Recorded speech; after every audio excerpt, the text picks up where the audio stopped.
بسم الله الرحمن الرحيم الحمد لله رب العالمين وأشهد أن لا إله إلا الله وحده لا شريك له وأشهد أن محمدا عبده ورسوله صلى الله وسلم عليه وعلى آله وصحبه أجمعين.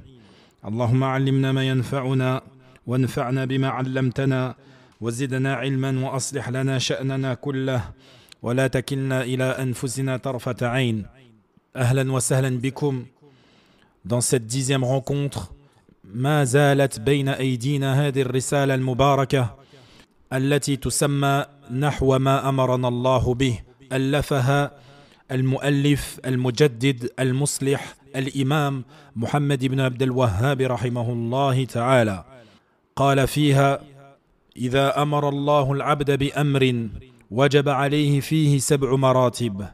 الأولى العلم به، الثانية محبته، الثالثة العزم على الفعل، الرابعة العمل، الخامسة كونه يقع على المشروع خالصا صوابا، السادسة التحذير من فعل ما يحبطه، السابعة الثبات عليه.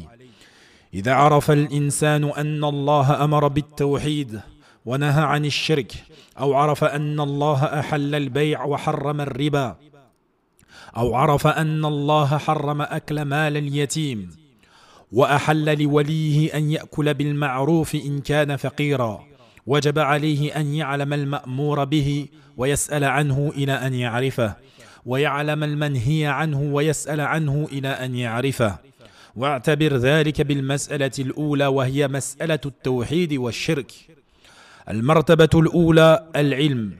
أكثر الناس علم أن التوحيد حق وأن الشرك باطل، ولكن أعرض عنه ولم يسأل، وعرف أن الله حرم الربا وباع واشترى ولم يسأل، وعرف تحريم أكل مال اليتيم وجواز الأكل بالمعروف ويتولى مال اليتيم ولم يسأل. المرتبة الثانية محبة ما أنزل الله وكفر من كره، لقوله تعالى: ذلك بأنهم كرهوا ما أنزل الله فأحبط أعمالهم. فأكثر الناس لم يحب الرسول بل أبغضه وأبغض ما جاء به ولو عرف أن الله أنزله. المرتبة الثالثة العزم على الفعل. وكثير من الناس عرف وأحب ولكن لم يعزم خوفا من تغير دنياه. المرتبة الرابعة العمل. وكثير من الناس إذا عزم أو عمل وتبين عليه ما يعظمه من شيوخ أو غيرهم ترك العمل. المرتبة الخامسة أن كثيرا ممن عمل لا يقع خالصا، فإن وقع خالصا لم يقع صوابا.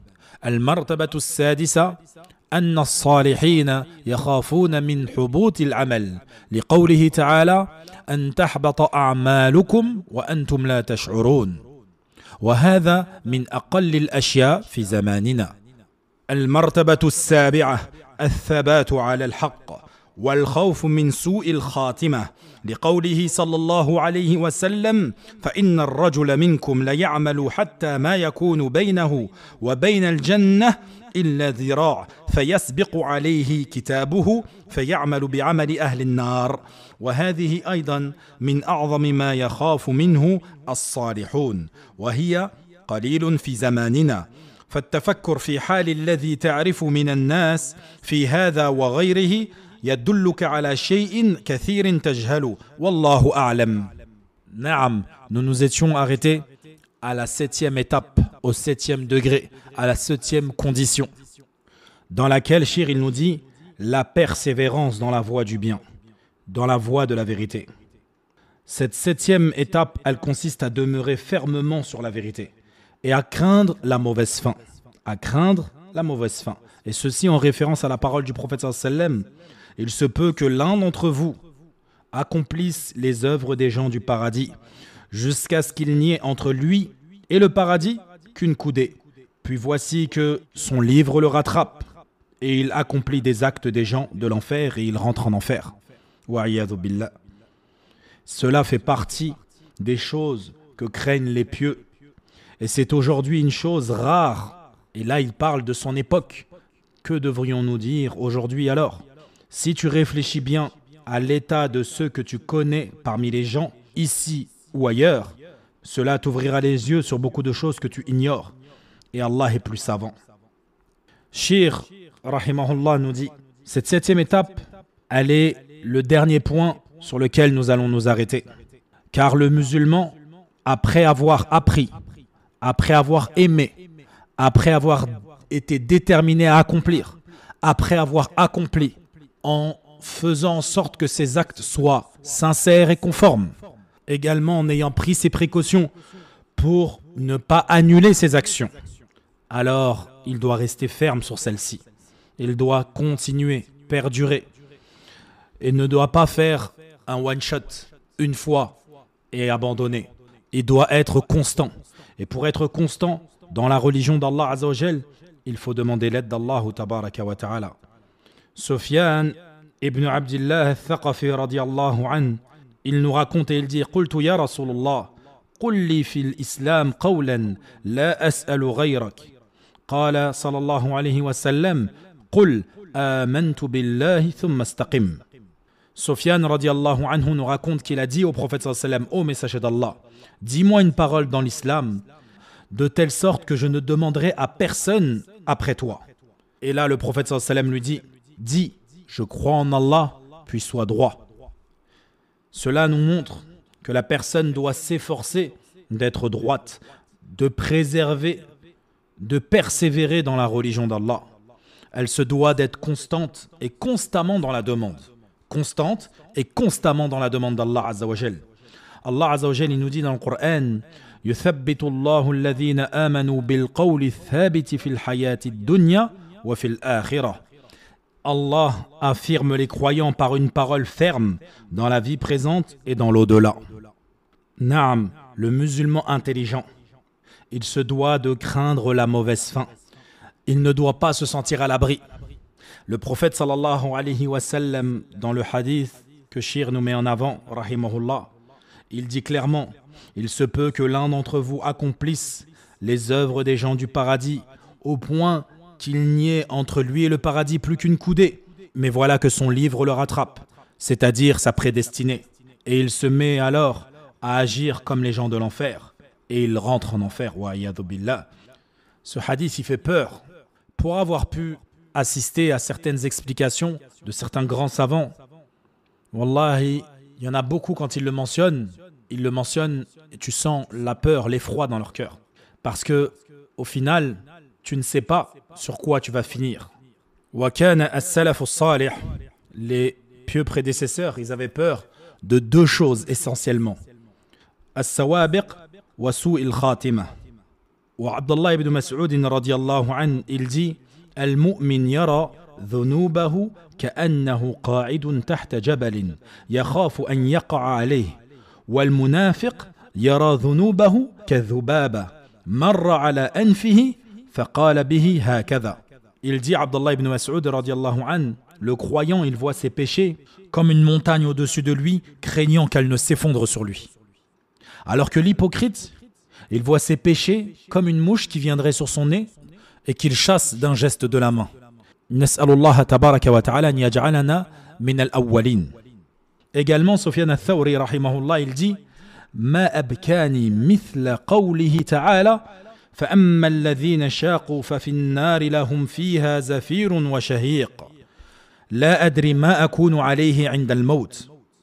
Il dit, Sufyan al-Thawri, il n'y a pas une parole qui m'a fait plus pleurer que la parole d'Allah Azza wa Jal. Ceux qui seront damnés seront dans le feu où ils auront des soupirs et des sanglots. Et il dit: quant au lieu de ma mort, il m'est inconnu. Également, Al-Hassan al-Basri, rahimahullah, il dit: إن المؤمن جمع إحسانا وخشية وإن المنافق جمع إساءة وأمنا. Et il disait également: والله ما خافه إلا المؤمن ولا أمنه إلا المنافق.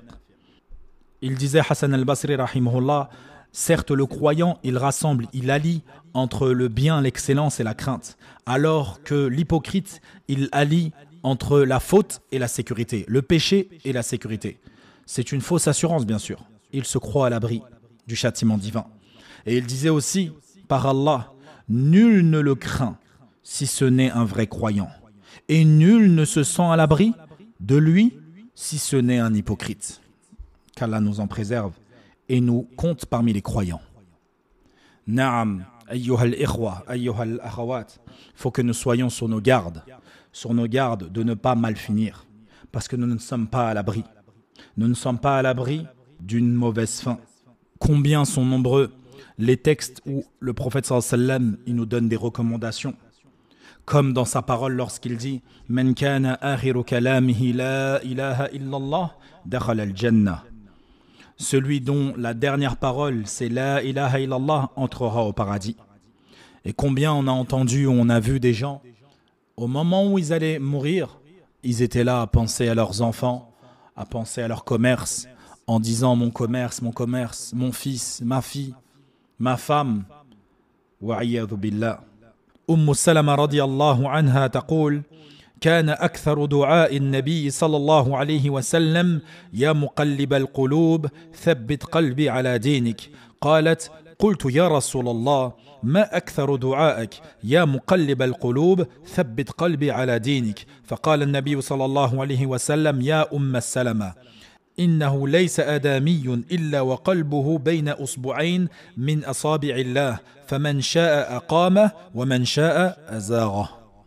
Allahu Akbar. Salama, elle nous dit l'invocation que le prophète sallallahu alayhi wa sallam répétait le plus souvent, c'était « Ô toi qui fais tourner les cœurs, affirme mon cœur sur ta religion. » Et elle dit « Je lui ai demandé, ô messager d'Allah, pourquoi répètes-tu autant souvent cette invocation ?»